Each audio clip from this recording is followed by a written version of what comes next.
Pattukkottai actor AR Kapoor. இது ஒரு சின்ன டாப்பிக்கோடு அந்த நாளாக ஆரம்பிக்கிறேன்.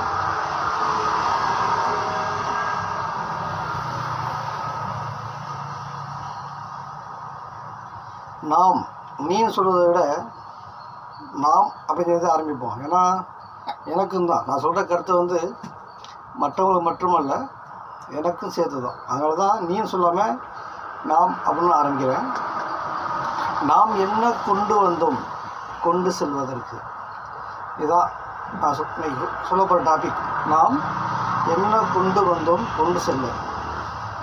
நம்ம இதை எல்லாருமே சற்று யோசிக்கணும். நம்ம பார்த்திங்கன்னா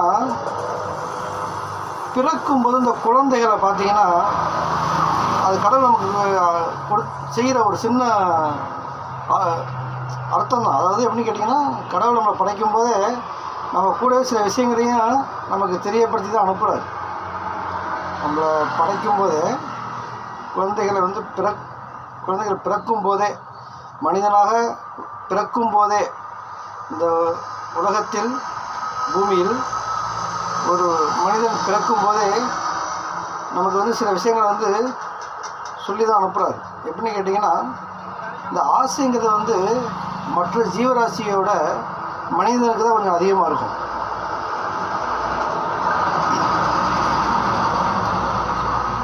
மற்ற ஜீவராசியோட மனிதர்களுக்கு தான் அந்த ஆசைங்கிறது கொஞ்சம் அதிகமாகவே இருக்கும். அதனால தான் நம்மளை பிறக்கும்போதே நம்ம சில விஷயங்களை இறைவன் நமக்கு தெரியப்படுத்தி அனுப்புகிறோம். குழந்தையாக பிறக்கும்போது பார்த்திங்கன்னா நம்ம கையை மூடிக்கிட்டு தான் பிறந்துருக்கோம்.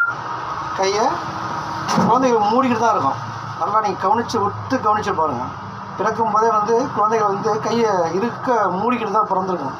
ஏன்னு சொன்னால் நம்ம வரும்போது எதுவுமே கொண்டு வரதில்லை, கையில் நமக்கு எதுவுமே கொடுத்து அனுப்புறதில்லை. கையில் எந்த ஆசையும் கிடையாது. இந்த பிறக்கும்போது எந்த ஆசையும் கிடையாது.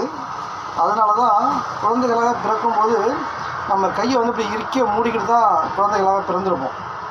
அதே நம்ம இறக்கும்போது பார்த்திங்கன்னா இந்த விரல்கள் விரிஞ்சிடும். நல்லா கவனித்து பாருங்கள்.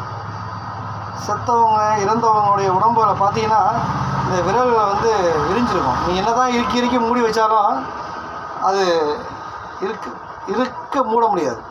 இப்படி தான் இருக்கும். விரல்கள் விரிஞ்சிடும்.